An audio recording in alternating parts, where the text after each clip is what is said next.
Good morning, students. So this is class 11th physics chapter number 5 and lecture number 3. Okay, so as we were discussing how to form the equation of motions for pulleys and blocks, etc.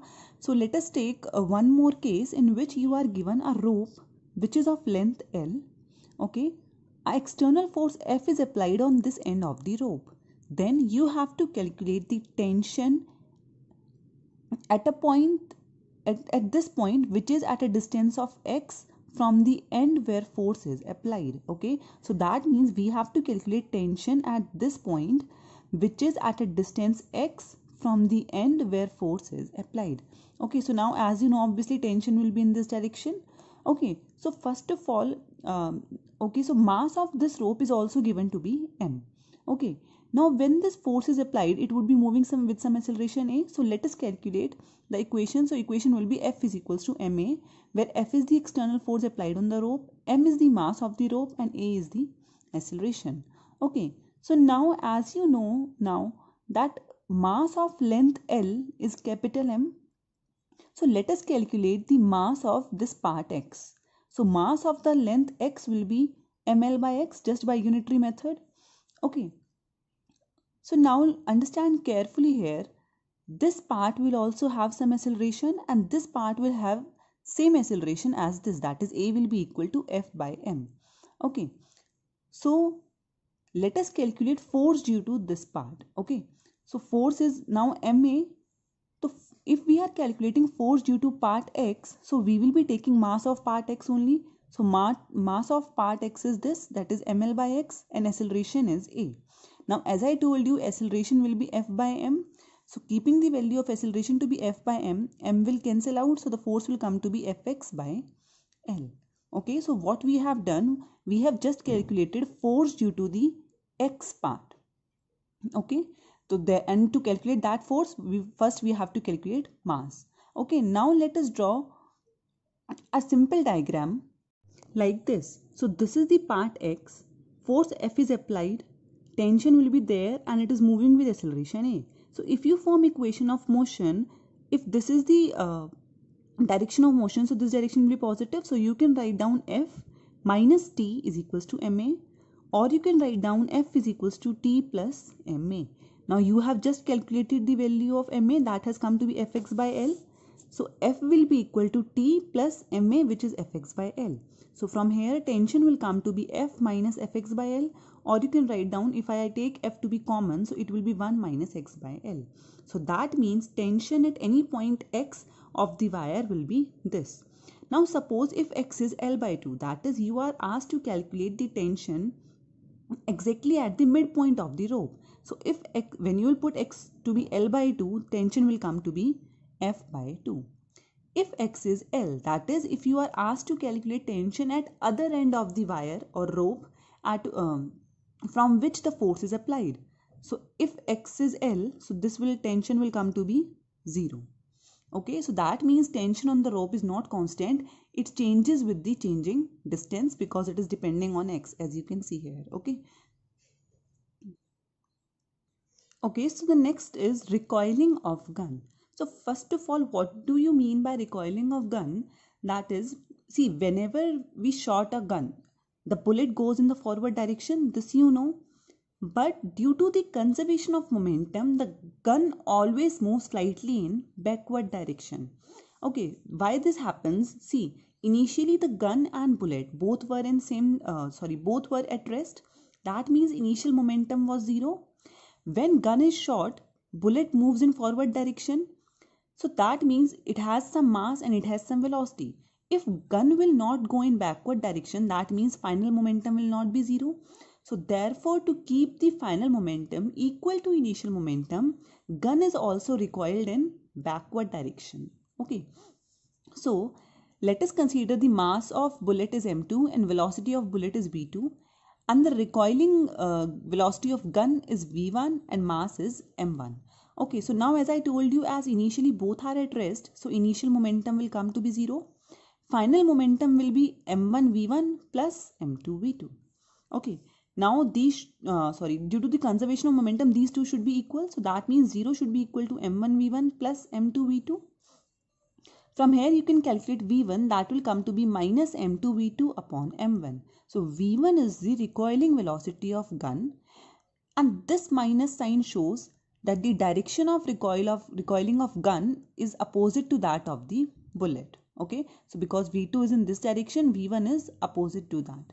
Okay, so now from here you can also see that the recoiling velocity of gun is inversely proportional to its mass. That means heavy gun will be recoiled with smaller velocity because the mass and the velocity of the gun are inversely proportional. Okay, so this is called recoiling of gun. Okay, so the next is how to calculate change in momentum. Suppose a ball was traveling initially in this direction and it strikes with any surface and it bends with an angle theta in this direction. Let us say Pi is the initial momentum and Pf is the final momentum. Okay, now you are asked to calculate change in momentum.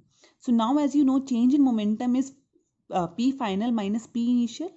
Okay, also you know how to calculate resultant, that is A minus B. So just by comparing these two, you can say that del P is nothing but R, and therefore the formula can be used, that is Pf square plus Pi square minus 2 Pf Pi cos theta, where theta is the angle between Pf and Pi, and we are using minus sign here because this is A minus B. As I told you earlier also, if there was A plus B, a plus sign should be used here. If there is minus, a minus sign is used here. Okay. Suppose if Pf and Pi are given to be equal in any question, so then you can simply put Pf equal to Pi here. So that will be P square plus P square minus 2P square cos theta. You can easily solve it. This will be 2P square minus 2P square cos theta.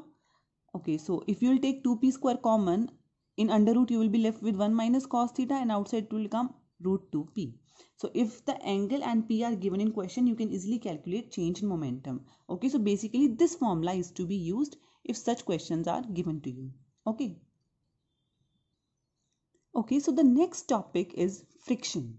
So the friction is the force that opposes the motion of one body over another. Okay, for example, if any body tries to move, suppose there is a table and you kept on a book on that. Okay, so when you apply force on that book, the book tries to move over the table, so there comes a force of friction into play. That is, the force of friction comes into play when a body moves or tries to move over another body, and friction always opposes the actual motion. That is, if you are applying force in forward direction, force of friction will come to be in backward direction. Obviously then only it can oppose it if it is coming in opposite direction. Okay, so force of friction has always its direction opposite to the force applied. Okay, so the force that opposes the motion of one body over another is called friction, and it comes into play when a body moves or tries to move over another body. Now the question is why this friction comes into play. That is, why the motion of any body is opposed by the surface. That is because, so there can be two reasons for cause of friction. First is that if there are two bodies which are in contact, are these surfaces that are in contact, are they regular or there is some roughness? Obviously there is some roughness between the surfaces. Okay, so the friction can be that also. Or in modern times it is said that due to strong atomic or molecular forces between two surfaces at point of contact. That is, if the two surfaces are in contact, there will be some attraction of forces between their atoms or molecules. So that means they are attracted at this point to each other. If I am trying to move it in forward direction, that force of attraction will oppose that motion. So therefore, due to that, force of friction comes into play in backward direction. Okay, again understand it, because due to the strong forces of atomic and molecular, these surfaces try to attach to each other. But now when you try to move this, there will be opposition offered by these forces. So that means due to this, force of friction comes into play in backward direction, which opposes the motion of one body over the surface of the another body. Okay, so now friction can be of two types, external friction and internal friction. So as clear by the name, external friction acts externally. That is, it acts between two bodies when one tries to move over the surface of another. Okay, so it should be moving over the surface of another. Okay, so same example as I told you here, if a body is moving over the surface of another, in this case external force is there, or you can say external friction is there. Now how can internal friction acts? It acts internally. In further chapters you will learn about the term viscosity. So viscosity is nothing but the internal friction that comes into play. And what is that internal friction? See, when your liquid flows, there are many layers of the liquid. So between any two layers of liquid, there is a friction, and that friction is called internal friction, and it is termed as viscosity also. Okay, so it acts internally, for example, between two layers of a liquid, and you will study about the viscosity more in your further chapters. Okay, so now external friction is of three types: static friction, limiting friction, and kinetic friction. So let us study about them one by one. Okay, so the first is static friction. The opposing force that comes into play when one body tends to move over the surface of another, but actual motion has not yet started. Okay, so this means the friction that come, or understand it like this: suppose this is a surface of one body and this is the another body kept on it. Okay, so its weight would be acting downward, the reaction force would be acting upward. This you know. If a force F is applied, capital F is applied in this direction, okay, and if I am saying this block does not move, that means what can you conclude from this? If this is a frictionless, if this is a surface which has friction, so if F is applied on this but still it is not moving, that means the force of friction which is acting in backward direction is equal to this F. So this force of friction is nothing but static friction. That is the force which has come into play when one body is trying to move over another body but it has not actually started to move. Okay. Due to this force, it will try to move, but this force of friction will stop it from moving. So for here, this capital F will be equal to small f, and this is nothing but static friction. Okay. So now static friction comes only when you apply some external force. Suppose if there is no external force, F is equals to 0, will there be any friction required? No. So that means if external force applied is 0, then this static friction will also be 0. And one more thing, suppose initially I am applying 10 Newton. This force of friction will be 10 Newton to stop it. If I increase my force to 11 Newton, then this force will become 11 Newton. Only then it can be stopped. If I apply now 12 Newton, it will become 12. That means as the applied force increases, F, that is static friction, will adjust its value accordingly. So static friction is also called self-adjusting force. As you keep on increasing your applied force, the static friction also goes on increasing until it reaches until it reaches to a maximum value that I'll explain you in further topic. Okay, so for here you can understand this, that static friction is a self-adjusting force. It will increase its value with the increase in the applied force. Okay, and it will only come into play when some applied force is there. If it is 0, the force of static friction will also be 0. Okay. Okay, so the next one is limiting friction. So the opposing force of friction that comes into play when one body is just at the stage of moving over the surface of another body. In this also motion has not started, but motion is just about to start. That is, suppose if the value of this friction can be maximum 20 Newton. Okay. Now if I applied 19 Newton, as I told you, static friction will become equal to F, that is it will become 19 Newton. If I apply 20 Newton, this will also become 20 Newton. Now understand it carefully. If I apply 21 Newton, can it become 21 Newton? Because I am saying maximum value of friction can be 20 Newton only.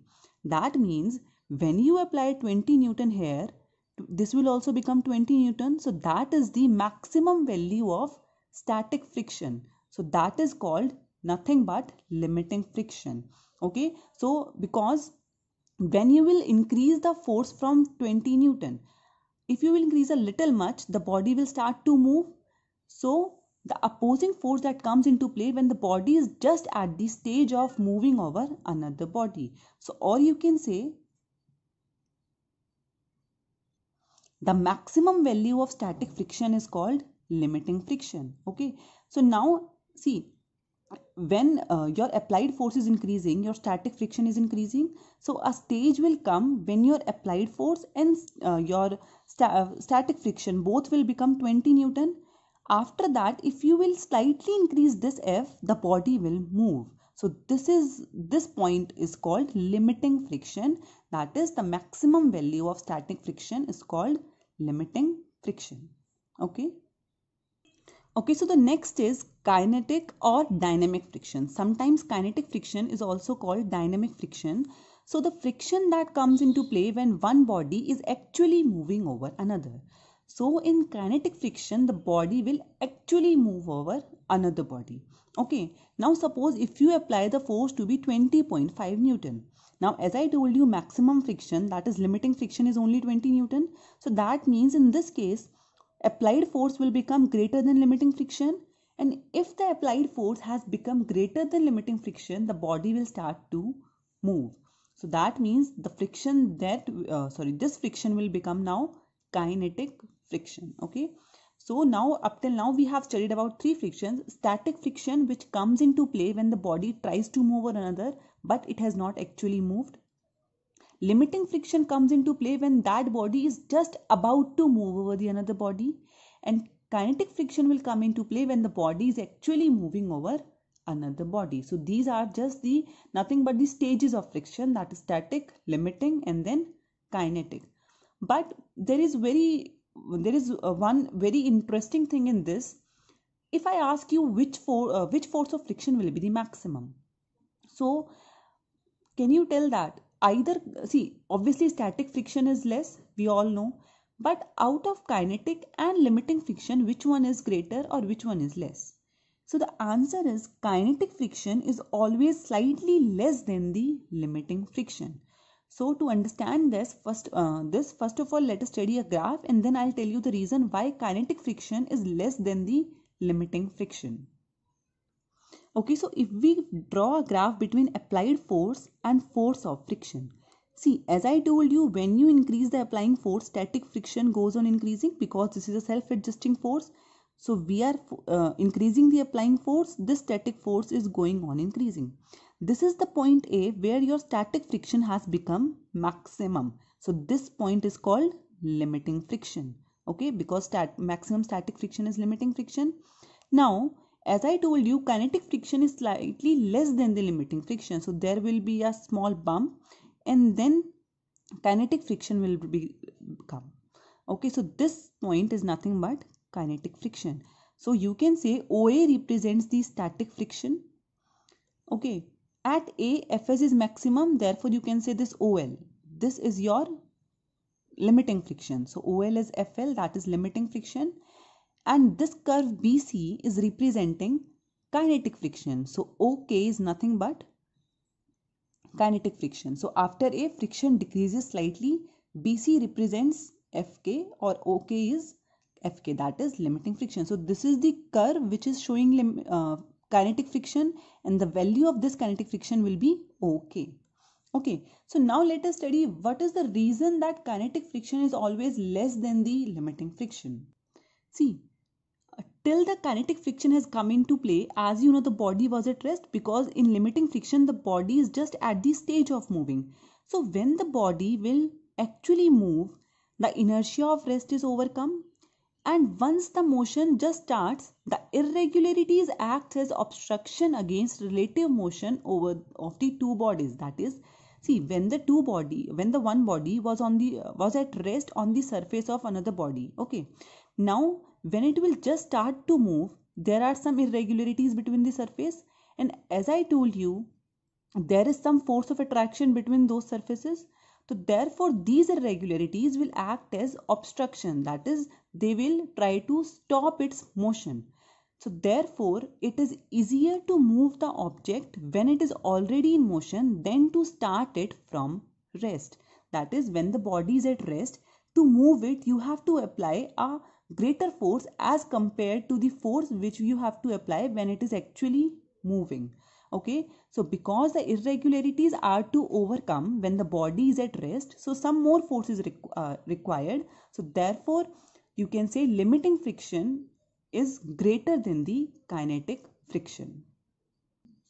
Okay, now kinetic friction also has two parts. That part we'll be studying in next lecture.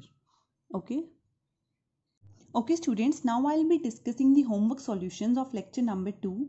So the question number 9 says, a rocket is there of a mass 20,000 kilogram. It is blasted upwards with a net initial acceleration of 5 meter per second square. You have to calculate the initial thrust of the blast. So see, this is the, suppose the rocket, its mass will act downward, its weight will act downward, that is mg.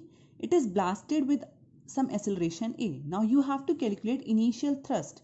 So initial thrust means the initial force which was applied on the rocket. So obviously the initial force will be applied on the rocket in upward direction, only then it will move upward. So the initial force will be upward. Now just make the equation of motion. So upward direction will be positive. So F minus mg is equals to ma, or F will be equal to ma plus d. If I take m common, that will come to be a plus d. Now you know the value of m, you know the value of a and g also, just put these values and you will get the value of initial thrust. Okay, so the next question is question number 10. It says a body of mass 0.40 kilogram initially moves with a constant speed of 10 meter per second to the north. Okay, so this is the mass of the body, this is the initial speed of the body, and let us suppose it is moving in this direction initially. Okay, now it is subjected to a force of 8 Newton towards south for 30 seconds. That means a force is applied 8 Newton for 30 seconds in opposite direction. So therefore I am taking F to be minus 8 Newton because it is applied in opposite direction. Okay, so minus sign implies that force is applied in opposite direction to the direction of motion. Now you have to, okay, so one more thing is given. Take the instant the force is applied to be 0 and the position of particle at that time to be x equal to 0. That means at t is equals to 0, distance moved by the object is 0 and force is just applied when t is equals to 0 seconds. You have to predict the position of the particle at t is equals to minus 5, 25 and 100 seconds. So first of all, let us calculate what is the position of the object at t is equals to minus 5 seconds. Okay, so now as it is given in the question, force is applied when t is equals to 0. So if t is equals to minus 5, that means no force is applied at that time. That means acceleration is 0. Now s is ut plus half at square. Because a is 0, half at square term will become 0. So s is only ut. So just put the value of u as 10, t is minus 5. You will get the answer as minus 50 meters. B part says what is the distance at t is equals to 25 seconds. Now at this time force applied is minus 8 Newton. So from here calculate acceleration, that will come to be minus 20 meter per second square. Now as you know s is equals to ut plus half at square. You have u as 10 meter per second, t is 25 seconds and acceleration is this. So just put all the values, you will get the answer to be minus 6000 meters. Okay, now in third part, it is asked for t is equals to 100 seconds. Now clearly look in the question, it is given that the force is applied for 30 seconds only. So let us divide this part into two parts, that is t is equals to 30 seconds plus for t is equals to 70 seconds. So total will be 100. So now for t is equals to 30 seconds, acceleration is this much as we have calculated. So calculate the distance travel and let us denote it by x1. So x1 will be ut plus half at square. So it will come to be minus 8700 meters. T will be 30, a will be minus 20. Okay. Now for 70 seconds, see after 30 seconds the force is removed. That means for further 70 seconds force will become 0 and therefore the acceleration will also become 0. But now in this case, initial velocity was 10 meter per second. So let us calculate what will be the velocity after 30 seconds because that velocity will become initial velocity for 70 seconds. So if initial velocity is 10 meter per second for 30 seconds, then after 30 seconds, final velocity will be u plus at. And for those 30 seconds, a is minus 20. So v is equals to u plus at. So final velocity will come to be minus 590 meter per second. So now you can easily calculate x2 because acceleration is 0. So that will be equal to only vt. So it will be minus 41,300 meters. So total distance travel will be x1 plus x2. Just add x1 and x2 and you will get the answer as 50 kilometers. Okay, so the 11th question says a truck starts from rest and accelerates uniformly with 2 meter per second square, and at t equal to 10 seconds a stone is dropped by a person standing on the top of the truck 6 meter high. So initial speed of the truck is 0, acceleration is this, and at time t equal to 10 seconds a stone is dropped from the bus. Now you have to calculate the velocity and acceleration of the stone at t is equals to 11 seconds. Okay, so let us calculate what will be the final velocity. If the acceleration and time of truck are given, let us calculate the velocity of truck after 10 seconds. So v is u plus at, u is 0, a is 2, t is 10. So v is 20 meter per second of truck, and truck is obviously moving in horizontal direction. So you can say this velocity is there for truck in horizontal direction. Okay, now for the stone, when it is dropped, it will have some horizontal velocity which was of truck, and it will have some vertical velocity also because it is dropped. So we will calculate both the velocities. So horizontal velocity will remain same as truck, that is 20 meter per second. For vertical velocity, that is Vy, see, initial speed is 0 in vertical direction because initially it was moving only in horizontal direction with the truck. When it is dropped, the acceleration will become acceleration due to gravity.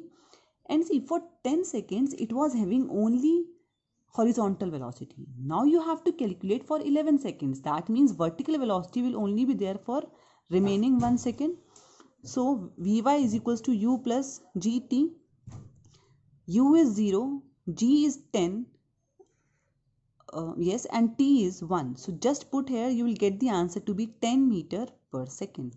So now you know Vx, now you know Vy, and you know how to calculate resultant, that is under root of a square plus b square plus 2ab cos theta. But Vx and Vy, they are perpendicular to each other, so cos 90 will become 0. So you will be left with only under root of Vx square plus Vy square. Solve it, you will get 22.4 meter per second.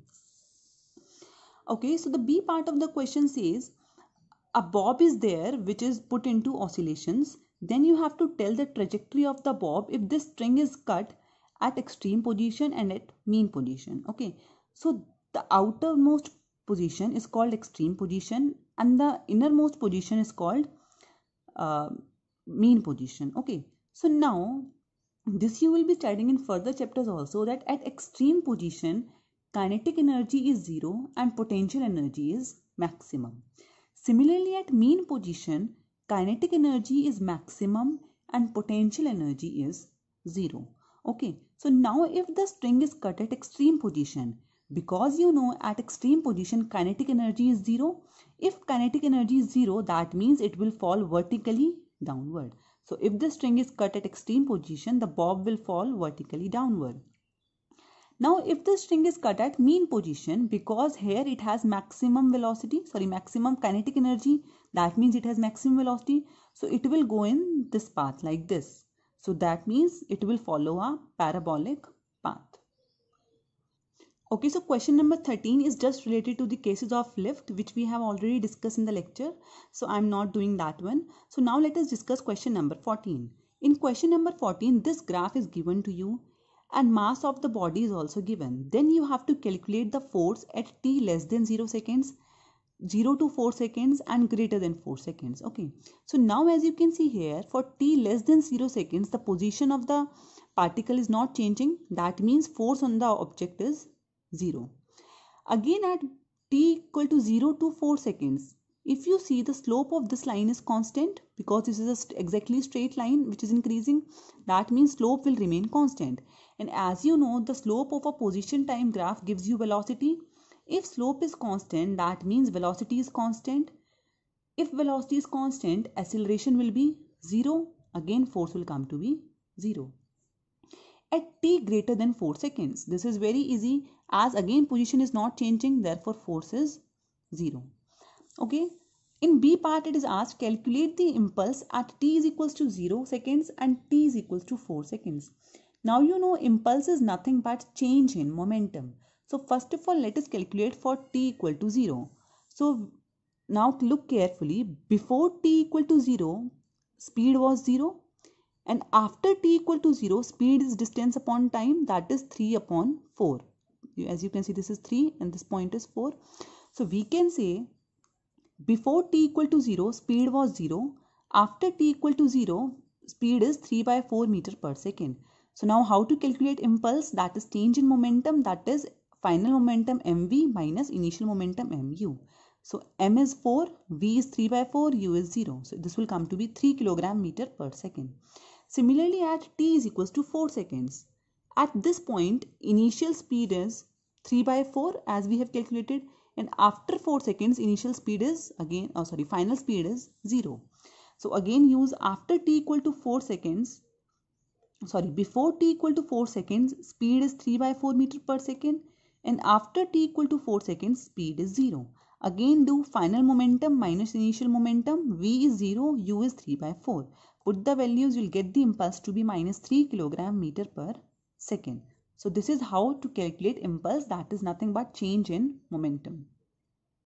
Okay, so question number 16 is again a simple question of related to a pulley, so you can do that easily. And after going through today's lecture, you can do question number 17, 18, 19, 20, 22 and 23 from your NCERT book of chapter number 5. Thank you.